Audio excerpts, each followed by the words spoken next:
चाहे वो पूर्वोत्तर की बात हो, चाहे कश्मीर की बात हो, केरल की बात हो, और चाहे वो बरेली के सोलर पावर प्रोजेक्ट की बात हो। हमारा छतरपुर जिला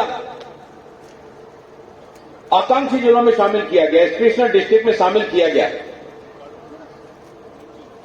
देश के जो 115 एस्पिरेशनल डिस्ट्रिक्ट चयनित किए गए, उसमें छतरपुर जिले को भी शामिल किया गया। और एस्पिरेशनल डिस्ट्रिक्ट में जब शामिल किया गया, हमारे माननीय विधायकगणों के द्वारा छतरपुर के विकास की जो बात कही गई, आज से 10 साल पहले का छतरपुर और 10 साल के बाद का छतरपुर हम अगर देखते हैं तो पहले कभी छतरपुर के विकास की ओर जिस गतिशीलता के साथ ध्यान दिया जाना चाहिए था, वो ध्यान नहीं दिया गया। बहन जी को याद होगा, रेल लाइन यहां पर रेल चलेगी एक सपना हुआ करता था। कई बुजुर्ग के शासन में जब मैं पहली बार निर्वाचित होकर आया तो कई बुजुर्गों के पास जब मैं उनका आशीर्वाद लेने के लिए जाता था तो बुजुर्ग हमारी एक बात कहते थे, बेटा कभी हमारा ये सपना हमारे सामने पूरा हो पाएगा कि नहीं, कभी हम यहां से रेल चलते हुए देख पाएंगे कि नहीं। हमें तो बहुत सारे साथी यहां पर बैठे, ललितपुर जिले के उदयपुरा से पदयात्रा इसके लिए प्रारंभ करके और छतरपुर के चंद्रपुरा तक पदयात्रा हम लोगों ने की थी।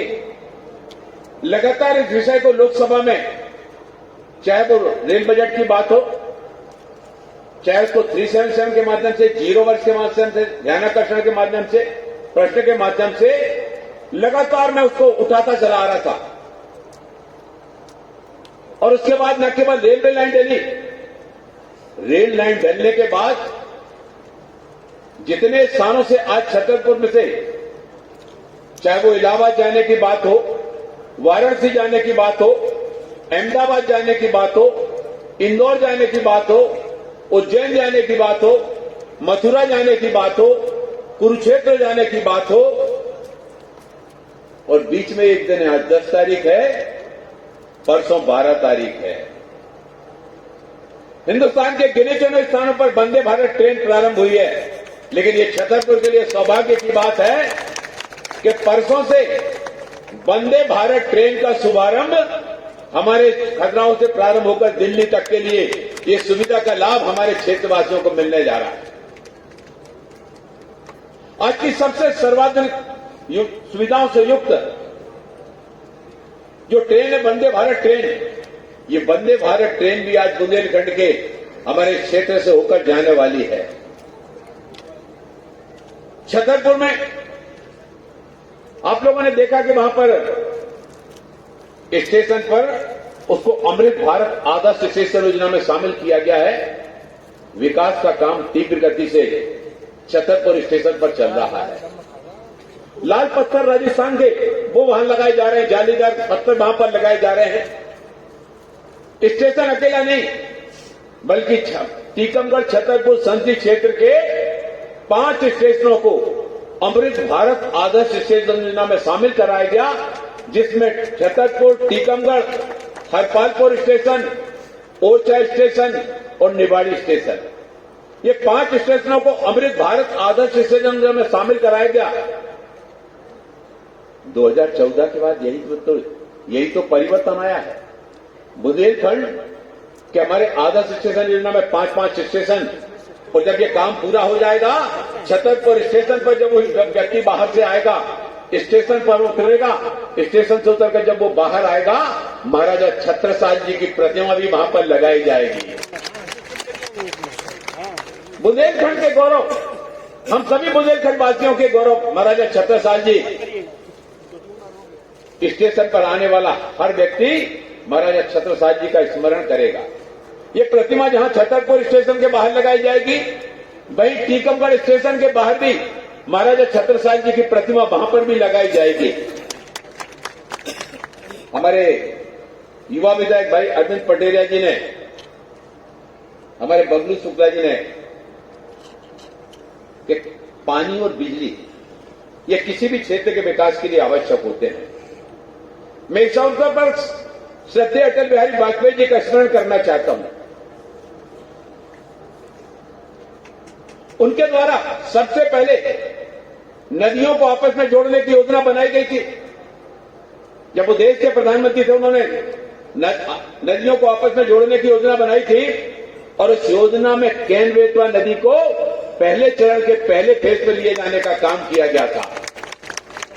लेकिन श्रद्धेय अटल बिहारी वाजपेयी जी की सरकार के जाने के बाद जो यूपीए की सरकार आई, उस 10 साल में नदियों को आपस में जोड़ने की योजना को ही बंद कर दिया गया था। 10 साल के बाद आदरणीय नरेंद्र मोदी जी जब देश के प्रधानमंत्री बने, उन्होंने कहा श्रद्धेय अटल बिहारी वाजपेयी जी की सरकार के समय जो योजनाएं बनाई गई थी, उन सारी योजनाओं को आगे बढ़ाने का काम देश के पंतप्रधान जी ने उनको आगे बढ़ाने का काम किया जाएगा। और हमारे क्षेत्र की केन बेतवा नदी को उसके लिए आगे बढ़ाने का न केवल काम किया, 44,500 करोड़ रुपया इस योजना के लिए केंद्र सरकार के द्वारा स्वीकृत किया गया और शीघ्र इस योजना पर काम प्रारंभ होने वाला है। केवल योजना नहीं बनाना, योजना को जमीन तक पहुंचाना, उसका लाभ लोगों तक पहुंचाना। ये योजना पूरी होने से जहां किसान के खेतों में पानी पहुंचेगा, नहरों के माध्यम से पहुंचेगा, जहां नहर नहीं पहुंचेगी वहां पाइपलाइन के माध्यम से पहुंचेगा। लेकिन किसानों के खेत में जब बूंदे हमारी केन बेतवा नदी का पानी पहुंचेगा, बबलू शुक्ला जी ने सही बात कही थी, हमारे यहां का किसान पंजाब और हरियाणा के किसान से कम सामर्थ्य वाला नहीं है। ये पानी जब किसान के खेत में पहुंचेगा तो वहां के किसान से किसी भी तरह से पीछे न रहते हुए वो लगातार जो कृषि कर्मण पुरस्कार मध्य प्रदेश को प्राप्त हुआ है, ये मध्य प्रदेश के किसानों के पसीने, परिश्रम और पुरुषार्थ के बल पर प्राप्त हुआ है। और हमारे बुंदेलखंड के किसानों को जब केन बेतवा नदी का पानी मिलेगा तो हमारा बुंदेलखंड का किसान, चाहे वो टीकमगढ़ का हो, छतरपुर का हो, निवाड़ी का हो, इन सभी हमारे किसानों के लिए ये संजीवनी बूटी के समान काम देने वाली केन बेतवा परियोजना, इस केन बेतवा परियोजना को बढ़ाने का काम देश के पंतप्रधान आदरणीय नरेंद्र मोदी जी के द्वारा किया जाए। ये बुंदेलखंड के आने वाले भविष्य में विकास की नई यात्रा लिखने का काम उनके द्वारा किया जाने वाला है। बहन जी, जब यूपीए की सरकार थी, हमारे छतरपुर में यूनिवर्सिटी नहीं थी। आज बुंदेलखंड में हमारे यहां छतरपुर में यूनिवर्सिटी है, मेडिकल कॉलेज भी हमारे यहां खुलने जा रहा है, जिसका भवन का काम चल रहा है। बुंदेलखंड में विकास का काम, डबल इंजन की सरकार है हमारी। मध्य प्रदेश में हमारे डॉक्टर मोहन यादव जी और केंद्र में हमारे यशस्वी प्रधानमंत्री आदरणीय नरेंद्र मोदी जी के नेतृत्व में बुंदेलखंड लगातार उन्नति की ओर, प्रगति की ओर अग्रसर हो रहा है। झांसी खजुराहो 4 लेन एक्सप्रेस हाईवे, ये झांसी जो हमारा राष्ट्रीय राजमार्ग था, झांसी से छतरपुर आता था, क्या हालत हुआ करती थी राजमार्ग की। उस पर बड़े बड़े गड्ढे हुआ करते थे। जब फॉरेनर्स उन गाड़ियों से आते थे और यहां से जब वो जाते थे, अच्छे अनुभव लेकर नहीं जाते थे। इस बात को मैंने लगातार लोकसभा में उठाया कि झांसी खजुराहो जो हमारा मार्ग है, इसका 4 लेन एक्सप्रेस हाईवे के रूप में इसका परिवर्तन किया जाना चाहिए। यूपीए की सरकार के समय मैंने लोकसभा में प्रश्न लगाया था और यूपीए की सरकार के समय उन्होंने कहा व्यवहारिक दृष्टि से उचित नहीं है, जबकि इस पर जमीन अधिग्रहण का काम भी प्रारंभ हो गया था, कुछ किसानों को उनका मुआवजा भी दे दिया गया था। लेकिन यूपीए की सरकार ने 4 लेन एक्सप्रेस हाईवे के काम को रोक दिया। 2014 में जब आदरणीय नरेंद्र मोदी जी के नेतृत्व में भारतीय जनता पार्टी की सरकार बनी, आदरणीय नितिन गडकरी जी से जाकर हमने झांसी खजुराहो 4 लेन एक्सप्रेस हाईवे के निर्माण के काम के लिए जब उनसे अनुरोध किया, एक सीमित समयावधि, उस समयावधि में उन्होंने उस काम को न केवल पूरा कराया, बल्कि मैं कई बार जब मैं रांची में बनने के बाद जाता था तो मैं क्या देखता था, उस 4 लेन एक्सप्रेस हाईवे पर हमारे छतरपुर के लोग अपने परिवार सहित रांची में वहां पर जाते थे। बच्चों के जन्मदिन और पिकनिक मनाने का काम उस 4 लेन एक्सप्रेस हाईवे पर आज होने लगा है। झांसी से खजुराहो जो 4 लेन एक्सप्रेस हाईवे है, ऑस्ट्रेलिया के मेलबर्न और कैनबरा की सड़कों से कहीं कम नहीं है। इन सड़कों पर चल करके छतरपुर से आज झांसी जाने में 1.5 घंटे में व्यक्ति पहुंच जाते हैं, जहां पर जाने में कभी 5 घंटे लगा करते थे, आज 1.5 घंटे में छतरपुर से खजुराहो की यात्रा, छतरपुर से झांसी की यात्रा हो जाती है। ये निरंतर विकास की ओर बढ़ते कदम है। और ये विकास के कदम जब डबल इंजन की सरकारें आई, डबल इंजन की सरकारों के नेतृत्व में ये विकास के कदम आगे बढ़ाए गए। ओरछा हमारा बुंदेलखंड की उसको अयोध्या कहा जाता है। ओरछा में पुख नक्षत्र में पैदल चल के लोग जाते हैं। जामनी बेतवा के जो पुल पड़ते हैं, उस जामनी बेतवा के पुल पर 4 महीने वो रास्ता बंद कर दिया जाता था और पृथ्वीपुर के बाद निवाड़ी से घूमकर धर्मालु हमारे श्रद्धालु जनों को निवाड़ी से घूमकर होकर जाना पड़ता था। उनकी पैदल यात्रा बहुत लंबी हो जाती थी। ये जामनी बेतवा के पुलों को जब हमारी केंद्र में माननीय प्रधानमंत्री नरेंद्र मोदी जी के नेतृत्व में सरकार बनी, इसके लिए जो सबसे बड़ी असुविधा आ रही थी वो वन और पर्यावरण विभाग की एनओसी, तो केंद्र सरकार से सबसे पहले बने पर्यावरण विभाग की एनओसी कराने का काम किया गया। और आज हमारा जामनी बेतवा पर जो पुल बने हैं, वो पुल 12 महीने 24 घंटे अब टीकमगढ़ से हमारे जो चाहे हमारे पुख नक्षत्र पैदल जाने वाले हमारे श्रद्धालु जन हो या बाकी समय वाहनों से जाने वाले लोग हों, अब किसी को घूम कर नहीं जाना पड़ता। ये हमारा बुंदेलखंड के विकास की ओर बढ़ते हुए कदम है। आज बरेठी का इस सोलर पावर प्लांट का शिलान्यास के कार्यक्रम में आप सबकी गरिमा में उपस्थिति इस बात को बता रही है कि 2800 एकड़ भूमि में जो 3200 करोड़ रुपए की लागत से 630 मेगावाट सौर ऊर्जा के उत्पादन की दृष्टि से ये प्लांट जो इसका शिलान्यास किया गया है, ये एनटीपीसी के हरित ऊर्जा अभियान को गति देने की दिशा में एक बहुत महत्वपूर्ण कदम है। जैसा कि हमारी बहन ललिता यादव जी ने बताया कि पर्यावरण के संरक्षण की दृष्टि से और भारत सरकार के द्वारा निरंतर नए नए कदम जो उठाए जा रहे हैं, उन कदमों में सोलर पावर प्लांट को आगे बढ़ा करके इलेक्ट्रिसिटी के उत्पादन में और इसके साथ ही साथ कृषि के क्षेत्र में भी कृषकों को सौर ऊर्जा का प्रयोग करने के लिए प्रेरित करने का काम सरकार के द्वारा सब्सिडी देकर उस काम को निरंतर आगे बढ़ाया जा रहा है।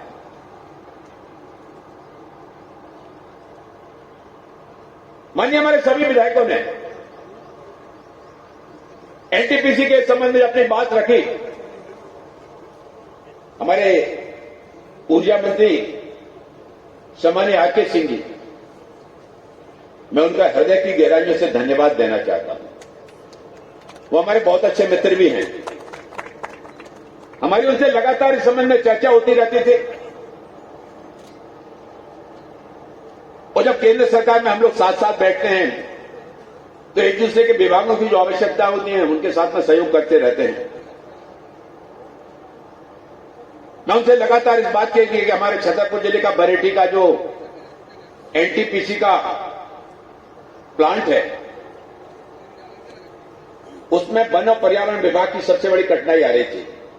उन्होंने कहा सोलर पावर प्लांट शुरू करना है, इसमें वन पर्यावरण विभाग की एनओसी की कठिनाई आ रही है। संयोग से हम लोग वहां पर जब बैठे थे, वहां पर हमारे वन पर्यावरण मंत्री आदरणीय भूपेंद्र यादव जी भी वहां पर बैठे थे। तो हमने कहा आरके सिंह जी, हमने कहा क्या परेशानी आ रही है?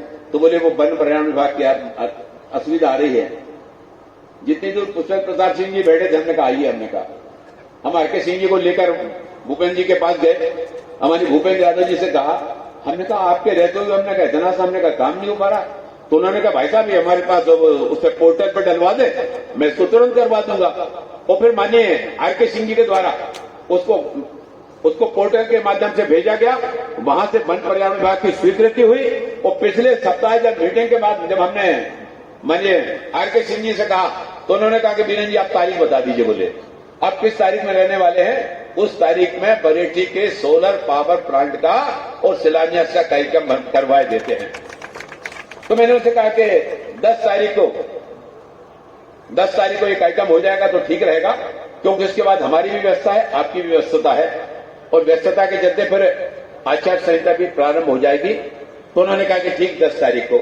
और उन्होंने फिर अपने एनटीपीसी के अधिकारियों को निर्देशित करके, हमारे एनटीपीसी के अधिकारी भी कल यहां पर आए वो लगातार दिन भर भी परिश्रम करके, रात में भी तैयारियां करके, जैसा कि बबलू शुक्ला जी ने कहा कि हमको दोपहर में जानकारी मिली और हमने फिर सबको सूचना पहुंचा करके अल्प सूचना पर भी बड़ी मात्रा में यहाँ पर बिजावर विधानसभा से भी आए हैं, यहाँ पर छतरपुर विधानसभा क्षेत्र के लोग भी आए हैं, यहाँ पर महाराजपुर विधानसभा क्षेत्र के लोग भी आए हैं, हमारे राजनगर में लगा हुआ है, हमारे राजनगर के भी हमारे बंधु यहाँ पर आए हैं। तो ये लोगों के अंदर एक बड़ा जागरूकता का उत्सुक, इस विषय को लेकर बहुत उत्सुकता थी कि बरेठी का, जैसा कि अमित पटेल जी ने कहा, जब इसका शिलान्यास हुआ था उसके बाद एनटीपीसी के काम को लेकर लगातार लोगों में इस बात की चर्चा होती रहती थी, यहाँ पर कुछ काम प्रारंभ होगा कि नहीं होगा। मैंने सम्मानित जब आरके सिंह जी से अनुरोध किया और उन्होंने हमारे बुंदेलखंड को मैंने उनका एक बिंदा की ओर ध्यान आकर्षित कराया। मैंने कहा हमारा ये जिला एस्पिरेशनल डिस्ट्रिक्ट है और माननीय प्रधानमंत्री जी का, हमारे देश के 115 आकांक्षी जिले हैं, उन आकांक्षी जिलों के विकास पर फोकस करके विभिन्न विभागों के द्वारा जो काम किया जा रहा है, मैंने कहा कि हमारे इस जिले में शीघ्र, और अब आपका इसे पावर प्लांट को, सोलर पावर प्लांट के काम को प्रारंभ कर दिया जाएगा। ये हमारे क्षेत्र के लिए एक बहुत महत्वपूर्ण उपलब्धि होगी।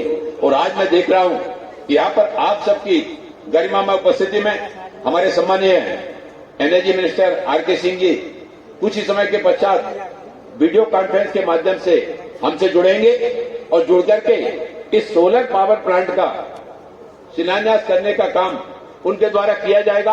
मैं तो चाहता था, मैंने उनसे अनुरोध भी किया था कि आपकी गरिमा में उपस्थिति अगर इस कार्यक्रम में होगी, हमारे क्षेत्र में आपका आगमन होगा, तो हमारे क्षेत्रवासियों का उत्साह कई गुना बढ़ जाएगा कि हमारे इस बरेठी जैसे क्षेत्र में भी यहाँ पर आकर इस सोलर पावर प्लांट के उद्घाटन करने में, इसका शिलान्यास करने में आपने यहाँ पर स्वयं उपस्थित होकर इस काम को आगे बढ़ाया। उन्होंने कहा कि बीरेन जी मैं निश्चित रूप से आपके यहाँ पर आता, लेकिन अब देख रहे हैं आपके समय की जो है ना बहुत कमी है और बहुत सारे काम विभाग के सारे मंत्रियों को इस समय सब हम लोग वर्चुअल के माध्यम से कर रहे हैं। एक कार्यक्रम मैंने अभी 3 दिन पहले वर्चुअल माध्यम से किया देश के 35 स्थानों पर। एक कार्यक्रम मेरा 13 तारीख को, शायद अंतिम कार्यक्रम होगा इस 17वीं लोकसभा का, देश में 525 स्थानों पर देश के पंतप्रधान आदरणीय नरेंद्र मोदी जी के नेतृत्व में वो कार्यक्रम होने वाला है, जिसमें हमारे केंद्र सरकार के सभी माननीय मंत्रीगण, हमारे राज्यों के माननीय मुख्यमंत्रीगण, हमारे राज्यों के आदरणीय राज्यपाल महोदय, हमारे माननीय सांसद महोदय, माननीय हमारे विधायक महोदय, इन सभी की गरिमा में उपस्थिति में इस कार्यक्रम का आयोजन होने जा रहा है। तो माननीय आरके सिंह जी ने कहा कि आपकी भी व्यस्तताएं हैं, मेरी भी व्यस्तताएं हैं, लेकिन ये कार्यक्रम और इसके पहले हो जाना चाहिए। तो बोले 10 तारीख आपने बताया, तो बोले ठीक है, 10 तारीख को मैं अधिकारियों को निर्देशित करके इसकी तैयारी करने के लिए मैं बोल देता हूं, ताकि शीघ्र ही उस स्थान पर ये शिलान्यास हो जाए और शिलान्यास के बाद हमारा काम गति पकड़ सके, आगे बढ़ सके। एक बात और हमारे माननीय विधायक जी ने कही, हमारे विधायक जी अब अच्छा बोलने लगे। वो कहते हैं कि भाई साहब हमसे ज्यादा बोलना नहीं आता है। हमने कहा नहीं, आप आगे बढ़िए, बोलिए, हमने कहा, और आप जहां तक आपसे बने वहां बोलिए, जहां आप रुक जाएंगे उसके बाद हम शुरू हो जाएंगे। तो उन्होंने कहा कि जो हमारा जो प्रोजेक्ट शुरू होने जा रहा है, इस प्रोजेक्ट में स्थानीय व्यक्तियों को अगर रोजगार मिलेगा तो उससे हमारे क्षेत्र के नौजवानों को, उसको आर्थिक सशक्तिकरण की दिशा में ये काफी प्रभावी कदम होगा। यहां आने के पहले हम लोग जब छतरपुर सर्किट हाउस में बैठे थे, एनटीपीसी के अधिकारियों से मेरी चर्चा हो रही थी कि हमारा 3200 करोड़ रुपए की लागत से 630 मेगावाट का ये सोलर पावर प्लांट की यूनिट हमारी प्रारंभ होने जा रही है। उन्होंने बताया कि इसमें लगभग 500 व्यक्ति इसमें जुड़ेंगे और पीक समय पर जब इसका काम जब बढ़ेगा ना, तो पीक समय पर लगभग 600 से लेकर 700 व्यक्तियों तक को जो है ना इस काम के साथ में वो जुड़ सकेंगे। ये हमारे सोलर पावर प्रोजेक्ट का है। और जो एक बात उन्होंने भी कही, बेन ललिता यादव जी ने भी कही, अभी जी ने भी कहा कि हमारा सोलर पावर प्रोजेक्ट तो अभी शुरू हो रहा है, लेकिन एनटीपीसी के लिए उसके लिए भी प्रयासों को आगे बढ़ाने की आवश्यकता है। तो मैं आप सभी को आश्वस्त करना चाहता हूं कि ये डबल इंजन की सरकार, डबल इंजन की सरकार जो कहती है वो तो करती ही है। और माननीय प्रधानमंत्री जी के नेतृत्व में माननीय प्रधानमंत्री जी जो कहते हैं वो तो करते ही हैं, वो भी करते हैं जो वो नहीं कहते हैं। और ये 2014 और 2014 के बाद के भारत आप जो देख रहे हैं, इस 2014 के बाद देश में बहुत बड़ा बदलाव आया है। बुंदेलखंड में भी बहुत बड़ा बदलाव आया है। बहन जी, हमारे यहाँ जो सड़कें बन रही हैं, हमारा झांसी बदलाव बन गया, अब हमारा कानपुर से नागपुर 4 लेन एक्सप्रेस हाईवे का काम शुरू हो गया। किसी भी क्षेत्र के विकास में सड़कों का जब जाल बिछाया जाता है, रेल सुविधाओं का जब विस्तार होता है, पानी की उपलब्धता होती है, बिजली की उपलब्धता होती है, या ये सारी चीजें उपलब्ध होती हैं, तो वहां पर उद्योग धंधों को आगे बढ़ाने में अनुकूल परिस्थितियां निर्मित होती हैं। लोग आकर के अपना काम प्रारंभ करने की दिशा में उनको जब इस तरह की अनुकूल स्थितियां मिलती हैं कि हमको यहाँ पर पानी भी मिल जाएगा, हमको यहाँ पर बिजली भी मिल जाएगी, हमको यहाँ पर अच्छी मतलब सड़कों के माध्यम से हम जल्दी कनेक्टिविटी करके हम गंतव्य स्थान पर पहुंच सकेंगे। वंदे भारत ट्रेन जैसी ट्रेन, सब सुविधा युक्त ट्रेन का लाभ भी हमारे क्षेत्र को प्राप्त होने जा रहा है। ये हमारे लिए कम गौरव की बात नहीं है। इन सुविधाओं के कारण आने वाले समय में हमारा ये बुंदेलखंड विकास की दृष्टि से आज हम यहां पर 10 साल में यहां पर पहुंचे हैं। आने वाले 5 साल बुंदेलखंड के साथ ही साथ देश के विकास में विकास की नई इबारत लिखने का काम देश के पंतप्रधान आदरणीय नरेंद्र मोदी जी के नेतृत्व में इस देश में होने वाला है। 2014 के पहले गरीब के आवास नहीं होता था, उसके घर में बहुत बड़ी मात्रा में बिजली नहीं होती थी। 18,444 गांव ऐसे थे आजादी के बाद जहां पर बिजली नहीं पहुंची थी। उन 18,444 गांव में 2014 के बाद निश्चित समय सीमा से पहले बिजली पहुंचाने का काम किसी ने किया तो देश के पंतप्रधान आदरणीय नरेंद्र मोदी जी ने किया। चाहे सौभाग्य योजना की बात हो, उजाला योजना की बात हो, एलईडी योजना के माध्यम से गरीब की बिजली का बिल कम करने की बात हो, समाज जीवन के हर क्षेत्र में जो काम देश के प्रधानमंत्री आदरणीय नरेंद्र मोदी जी के द्वारा किया गया, उस काम को ये देश कभी भूल नहीं सकता है। आज भारत की ओर दुनिया भर की नजरें भारत की तरफ देखने का दृष्टिकोण बदल गया है। आज भारत 1947 से पहले वाला भारत नहीं है। आज भारत 1962 वाला भारत नहीं है। आज हमारे देश की ओर टेढ़ी आंखों से देखने के पहले किसी भी देश को 10 बार सोचना पड़ता है। आज एयर स्ट्राइक करके सर्जिकल स्ट्राइक करने का सामर्थ्य आज भारत के अंदर पैदा हुआ, तभी तीसरे दिन हमारे पड़ोसी देश को, अभिमन्यु को ससम्मान वापस करना पड़ा। ये भारत की बढ़ती हुई ताकत है।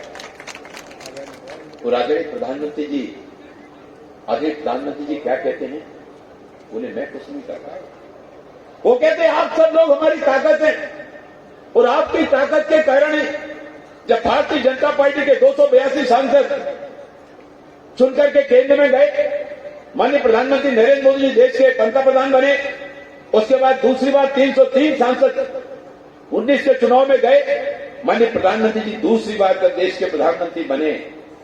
G20 का आयोजन पूरे देश भर में जिस सफलता के साथ में किया गया, दुनिया के कई राष्ट्रों के जब प्रतिनिधि उस आयोजन में आए, ये आयोजन पहले केवल दिल्ली में हुआ करता था, विदेशों में भी वहां की राजधानियों में या किसी बड़े शहर में हुआ करता था, लेकिन G20 जैसे आयोजन को भी माननीय प्रधानमंत्री जी ने जहां उदयपुर में हुआ, जयपुर में हुआ, मुंबई में हुआ, बेंगलोर में हुआ, भुवनेश्वर में हुआ, वही हमारे खजुराहो में भी G20 के 2 आयोजन यहां पर किए गए। हमारे देश की सांस्कृतिक विरासत को, हमारे देश की विविधता को जानने का विदेश के लोगों को यहां पर अवसर मिला। हमारे देश के अलग अलग क्षेत्र की संस्कृति को जानने का अवसर मिला।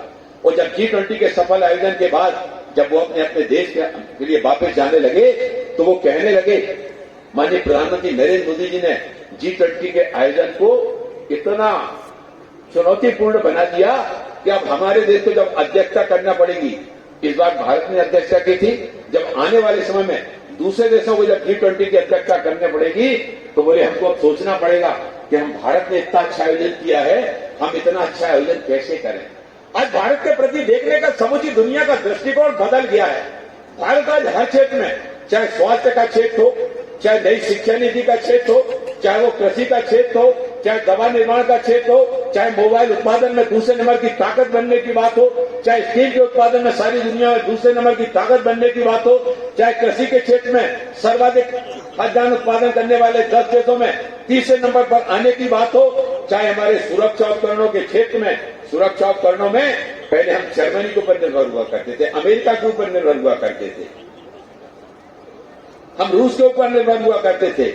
हमको आवश्यकता पड़ती थी ये देश हमको देंगे तब हम उपयोग करेंगे, लेकिन आज भारत सुरक्षा उपकरणों के क्षेत्र में भी आत्मनिर्भरता की तरफ बढ़ रहा है।